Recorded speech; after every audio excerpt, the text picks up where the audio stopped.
The news day continues here on One News Now. I'm Pauline Verzosa. Timor Leste has granted again our government's request to extradite expelled lawmaker Arnie Teves. The Justice Department expressed gratitude to the Timor Leste government for ruling again in favor for them. The date for Teves' extradition has yet to be confirmed.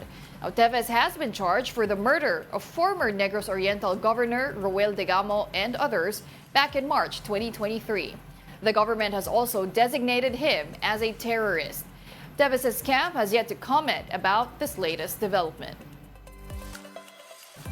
The Philippine government is set to file another diplomatic protest against China. This was confirmed by Foreign Affairs Secretary Enrique Manalo, saying that we were within our legal rights. His statement comes after two recent incidents of apparent harassment by China in the West Philippine Sea. Beijing insisted that what they did was legal and necessary to protect its supposed sovereignty over our territory. Meanwhile, the United Nations is working to get enough funds to help those who are still reeling from the calamities. Now, that includes the Philippines, which was recently battered by 6 consecutive cyclones. Brian Basa has that report.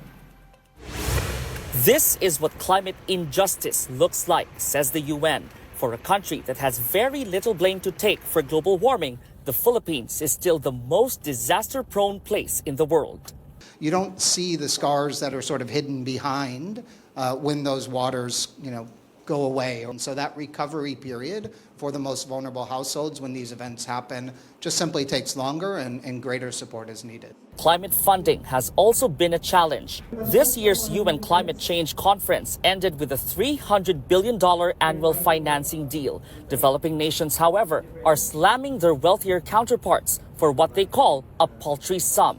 But UN Philippines guarantees this bitterly negotiated deal will have nothing to do with their course of action. The challenge isn't, how much governments commit at COP to certain decisions, ways forward, solutions. Important to flag is that what we're seeing with climate change is increasing severity and increasing frequency of events.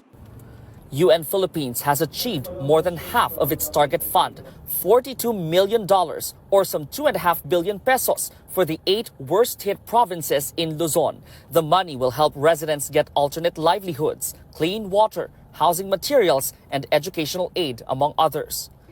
UN Philippines is closely working with local governments and national agencies. It's also reaching out to the grassroots to train residents to prepare for incoming storms so that calamities won't end up as disasters. We have the scientific knowledge, we have experts that are good in crops, especially rice. We should be able to find a way to utilize our capacities to develop an agriculture sector that's climate resilient.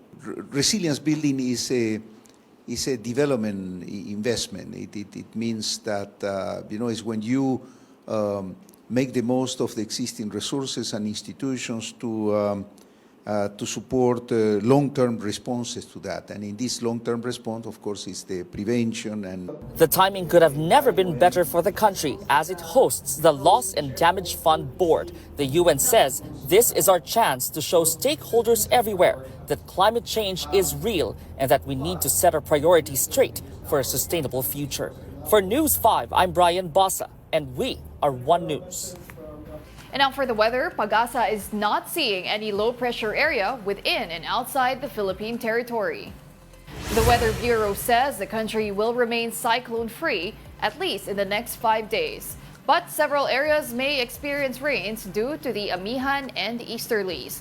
These include Batanes, Cordillera Region, Cagayan, and Isabela. As for the rest of the country, including Metro Manila, it may also expect rains due to localized thunderstorms.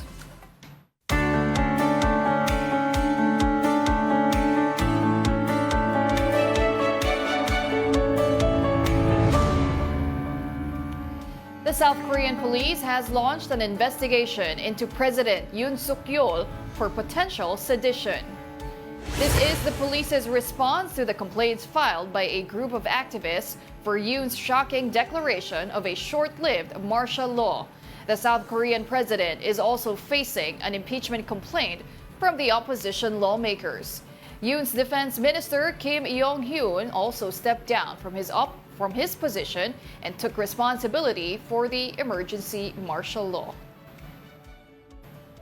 Meanwhile, U.S. President-elect Donald Trump has selected former Georgia Senator Kelly Loeffler as the leader of the Small Business Administration. Loeffler was Georgia's senator in 2020 after she was appointed to a vacant seat.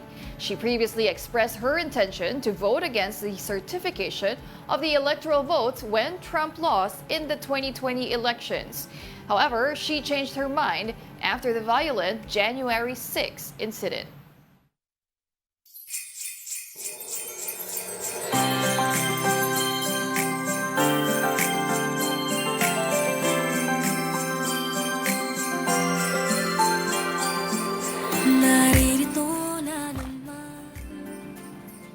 Antipolo is living up to its reputation as the pilgrimage capital of the country. Recently, the LGU unveiled a giant Christmas tree made from recycled materials. Para bigyan ng mukha ang balita, Mobile Journal, Ivan Tarinque.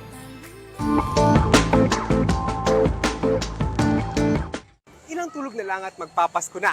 Kaya naman kaliwat kanan ang pagbubukas ng mga naglalakihang Christmas tree. Ang pakulo ng iba, giant Christmas tree na gawa sa recycled materials.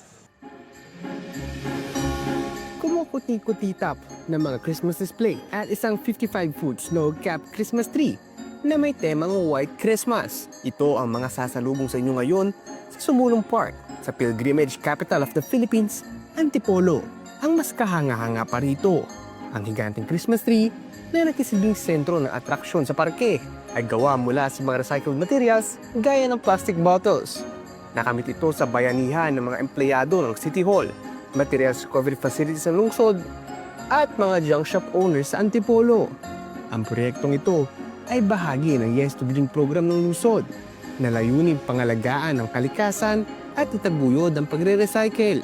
Sa ganda ng display, maraming bisita ang hindi makapaniwalang gawa ito sa libo-libo recyclable plastics at non-plastic materials. First look, akala mo talaga parang mamahali na materials yung ginamit. Sino ba namang makakapag-isip na recycled materials pala gawa yung ganyang kagandang Christmas tree dito? Pwede ring pasukin ng ilalim ng higanting Christmas tree. Mala Winter Wonderland ang eksena. Dahil mayroon pang Santa Claus at ilang mga snowman, mapabata o matanda, talagang abala sa pagkuha ng pictures at selfies. Ang iba naman, dumiretso mula sa trabaho para mag-unwind at mag-relax kasama ang kanilang pamilya. Kagaya ngayon, nakalalabas ko lang sa work, inaya ko sila, sabi ko, lakad-lakad kami, sightseeing, ganyan, para ma-refresh naman yung namin. Libre ang pagbisita sa park araw-araw at bukas ang ilaw mula 5 p.m. hanggang 11 p.m. tuwing Lunes hanggang Huwebes. Tuwing Biyernes hanggang Linggo naman, extended hanggang 12 midnight ang mga ilaw nito. Kaya ano pang hinihintay nyo? Tara na sa Antipolo!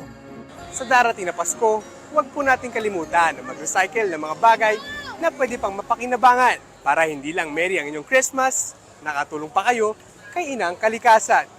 Mobile Journal, Ivan Tarinque po, hatid ang mukha ng balita. And those are the top stories of the hour this Friday. I'm Pauline Berzosa. We are One News.